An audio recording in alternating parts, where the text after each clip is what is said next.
O Missal Romano terá uma nova tradução no Brasil, que está sendo preparada pela CNBB, a Conferência Nacional dos Bispos do Brasil, a pedido de Roma, a pedido do Vaticano. Mas será que a CNBB vai rasgar o Missal? Será que agora ele vai se tornar um livro de viés esquerdista, ideológico, marxista? Será que é isso que vai acontecer? Muita gente está preocupada, mas essa preocupação com o Missal Romano, com a nova tradução do Missal, não faz muito sentido. Tem muita gente alarmada com coisa nenhuma. Eu vou explicar aqui com todos os detalhes sobre a nova tradução do Missal, o que vai acontecer, como está sendo feito este processo, que praticamente já foi finalizado, a parte de tradução já foi finalizada, a tradução oficial do Missal para o português, e se isso tem alguma implicação, alguma alteração exagerada. Será que está em risco a celebração, a missa? E vou apresentar aqui alguns contrapontos ao Emílio do canal TV Nossa Senhora de Fátima, que espalhou esse alarde exagerado e sem sentido pelo YouTube, juntamente até mesmo com um padre por aí no YouTube, que eu nem sei o nome, também não fiz questão nenhuma de ver, porque acabou falando bastante bobagem. Então vamos filtrar essas bobagens, vamos entender o que realmente o Vaticano quer, a Santa Sé quer, para as novas traduções do Missal, que está acontecendo no mundo todo, não é apenas no Brasil. O Missal Romano é aquele livro que os padres usam no altar para acompanhar a celebração eucarística. E ali tem algumas informações, o passo a passo de como deve ser presidida a missa. Eu estou explicando aqui de uma forma bem grosseira, mas é para você entender exatamente para que serve o Missal Romano. Ele tem toda a liturgia celebrativa da igreja, em todos os momentos, durante a semana, para os domingos, festas. Então tem tudo ali, as bênçãos, tudo que o padre precisa para presidir a celebração. Esse missal, ele foi elaborado depois do Concílio Vaticano II e ele foi preparado ali a partir dos anos de 1965 até 1970. Quando ele foi finalizado e promulgado oficialmente em 1970, ele foi traduzido pelas mais variadas conferências episcopais pelo mundo, por bispos e especialistas, para a língua vernácula de cada país, porque antes a igreja celebrava o rito tridentino, que é a missa em latim, a missa conhecida como de Pio V. Mas agora a missa, depois do Concílio Vaticano II, foi traduzida para a língua vernácula. E assim, o Missal Romano, o original, precisava estar na língua de cada lugar, de cada país em que a missa é celebrada. Depois de 1970 para cá, o Missal teve 3 edições, ele já teve outras revisões, incluindo 2 delas que foram feitas durante o pontificado de São João Paulo II.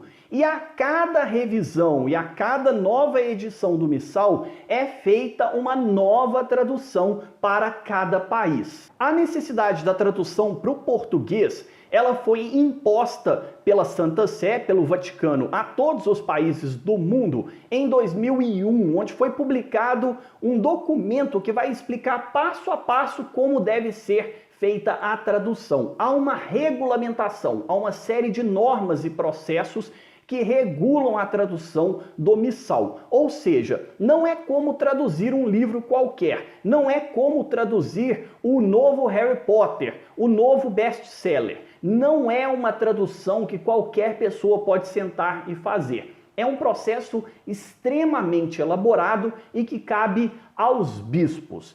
Dada essa introdução, o alarde todo começou, se não me engano, no ano passado, em 2018, por diversos fatores. Um dos fatores muito estranho é que uma suposta aparição de Nossa Senhora, que não é regulada pela igreja, não é reconhecida pela Santa Sé como uma aparição verdadeira, disse numa mensagem que o missal seria rasgado. E muita gente confiando mais em mensagens supostas de Nossa Senhora e de uma aparição de Nossa Senhora do que confiando nos bispos e no magistério da igreja, distribuíram esse alarde. E isso só acontece aqui no Brasil. Eu preciso pedir em todo o vídeo, mas eu acabo esquecendo. Se inscreva aqui no canal, clica nesse botão vermelho que está logo aqui embaixo de se inscrever e ativa o sininho para você receber as notificações de vídeos novos. E deixa o seu like, clica nesse botãozinho aí de gostei, que você já está acostumado das redes sociais. Também tem a área de comentários,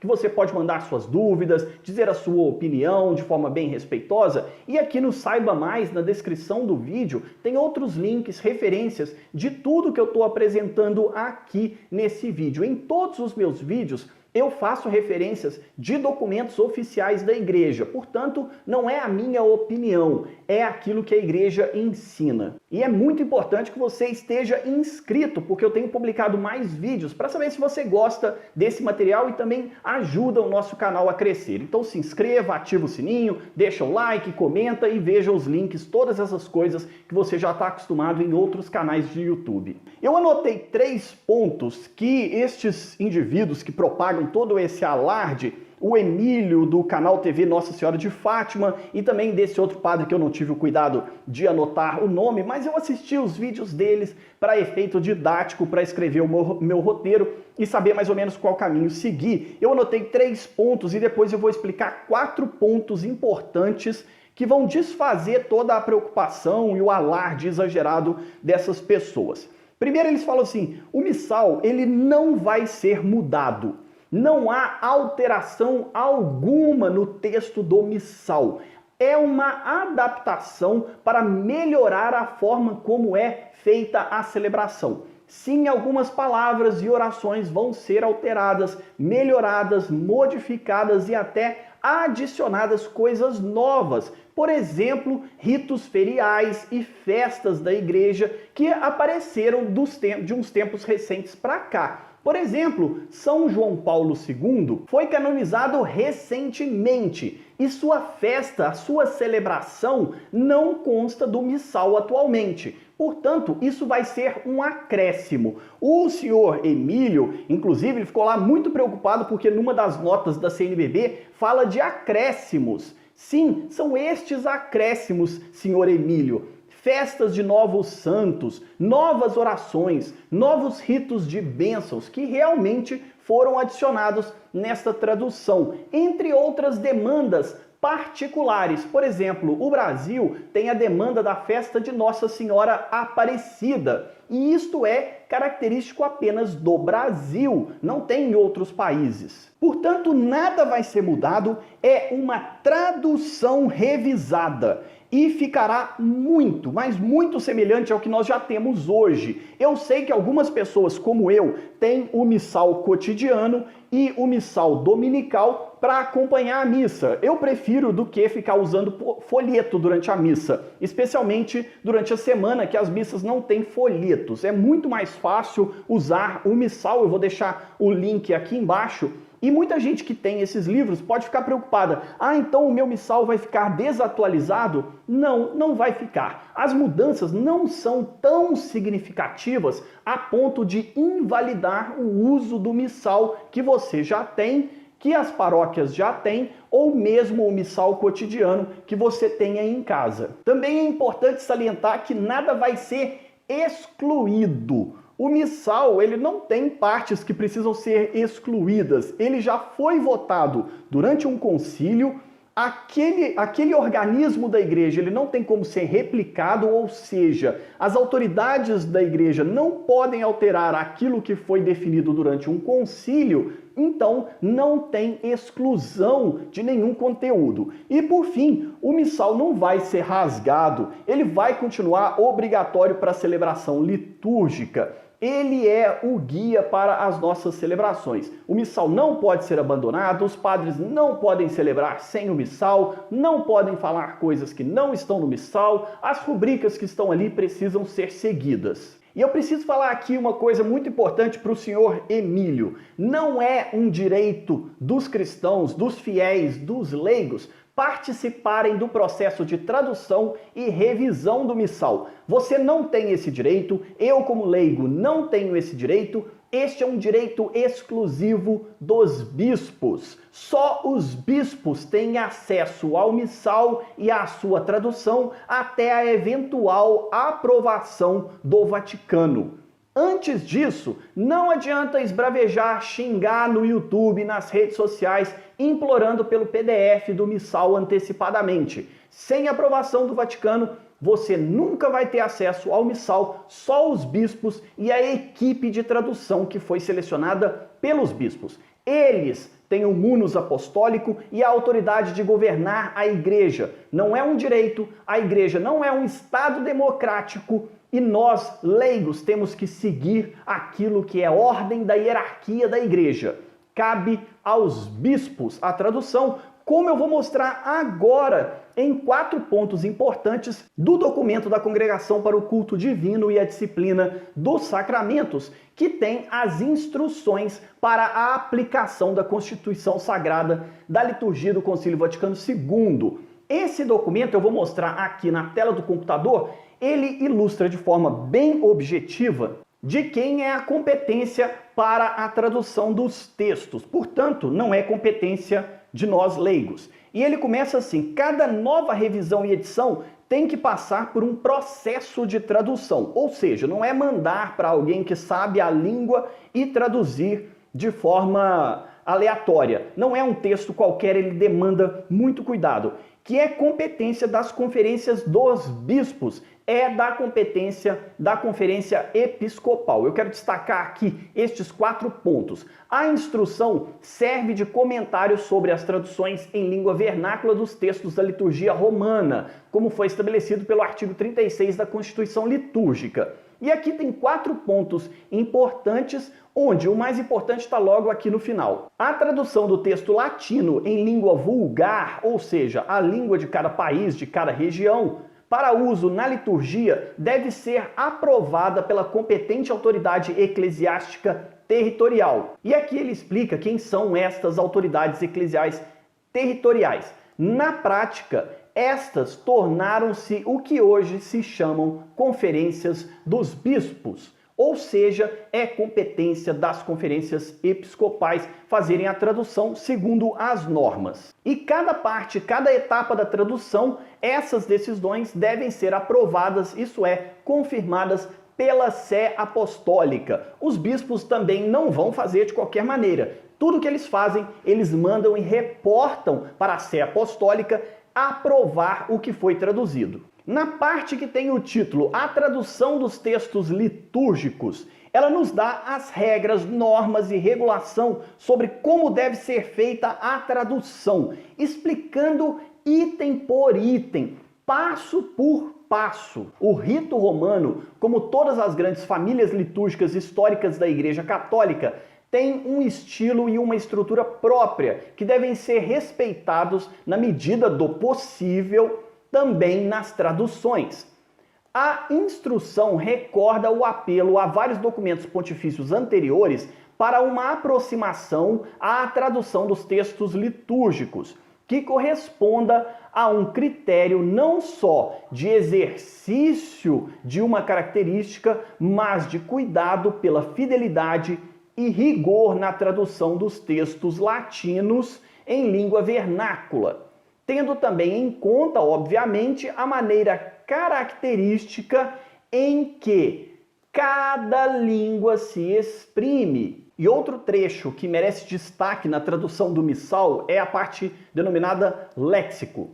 O léxico escolhido para uma tradução litúrgica deve ser ao mesmo tempo de fácil compreensão para as pessoas comuns e expressivo da dignidade e do rito retórico do original. Uma linguagem destinada ao louvor e ao culto que exprima reverência e gratidão para a glória de Deus.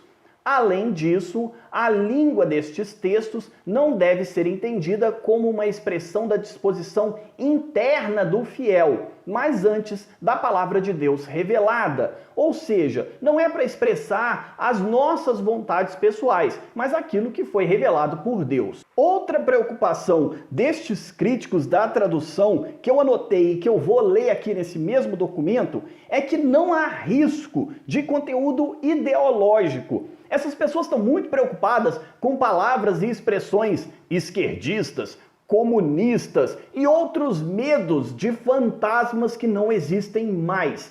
E eu vou mostrar como também há uma preocupação da igreja de que a liturgia não expresse ideologias estranhas ao cristianismo. Na parte que tem o título A Tradução de um Texto, ela diz o seguinte: as traduções devem procurar não alargar ou diminuir o significado das palavras originais, ou seja, a preocupação é entender exatamente as palavras originais do texto e traduzir de forma mais fiel possível.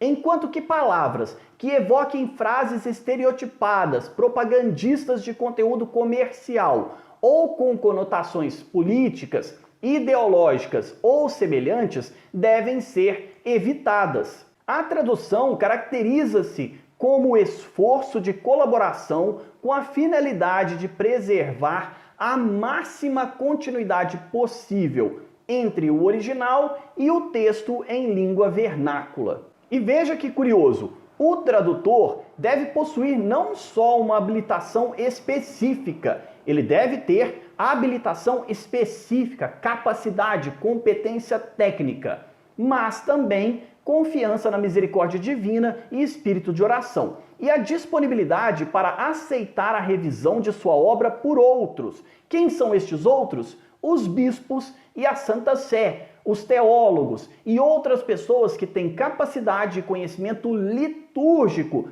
para fazer a revisão do tradutor. E por fim, o quarto e último ponto desse meu vídeo fala da organização do trabalho de tradução e das comissões, que é competência dos bispos. E aqui a instrução expõe claramente os procedimentos, ela apresenta todos os procedimentos. Os bispos não fazem isso da cabeça deles.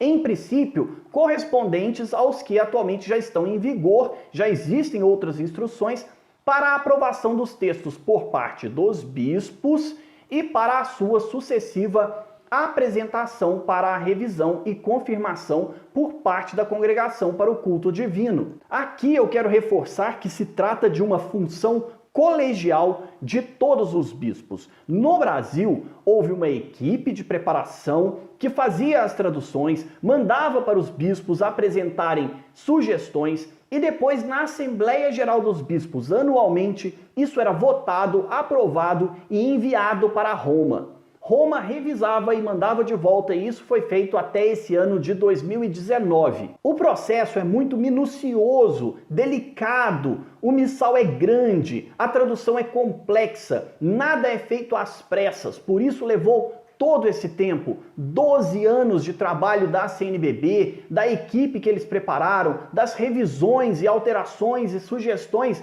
que os bispos, nas suas mais variadas dioceses, apresentaram, especialmente porque o português falado no Brasil é continental. Cada região tem suas características linguísticas e criar um texto que sirva para todas as regiões do país, de forma uniforme, que não seja confuso nem difícil do ponto de vista lexical, é muito complicado, não é um trabalho da noite para o dia. O que nós podemos perceber é que houve uma preocupação exagerada de alguns grupos e até uma preocupação fabricada, baseada em coisa alguma, sem muito sentido, e que perdeu a confiança no trabalho daquilo que são competências dos nossos bispos. Os bispos receberam o munus apostólico de governar e santificar e ensinar o povo de Deus. A eles cabe regular sobre a liturgia, sempre em comum acordo, em colegialidade com o sucessor de Pedro, o Santo Padre, o Papa. Assim, não, o missal não vai ser rasgado, o missal não vai virar um texto comunista, apesar da sua capa vermelha. O missal não vai ser ignorado ou deixado de lado pelos padres, e os padres vão continuar usando os textos sagrados litúrgicos de acordo com o rito romano, porque esta é a única forma de se celebrar a Santa Missa. Antes da gente sair por aí propagando mentiras e até alterando a realidade para caber no nosso discurso, é bom que a gente sempre verifique os documentos, aquilo que a igreja está falando, e nós precisamos confiar na autoridade dos nossos bispos. A eles foi confiada a igreja. Nós temos que acreditar naquilo que o próprio Senhor Jesus Cristo definiu. Ele escolheu os apóstolos e seus sucessores. Assim a igreja vem se mantendo nos últimos 2000 anos. Tem muita gente assustada com coisa alguma, com fantasmas que não existem dentro da igreja. O missal não vai ser rasgado. Eu vou sugerir outros 2 vídeos, eu já pedi que você seja inscrito, deixe seu like e também compartilhe esses vídeos para dirimir todos esses medos e fantasmas que foram criados na cabeça das pessoas por causa de bobagens difundidas na internet. O nosso missal ele vai continuar fiel a Roma e à vontade de Jesus para a celebração litúrgica.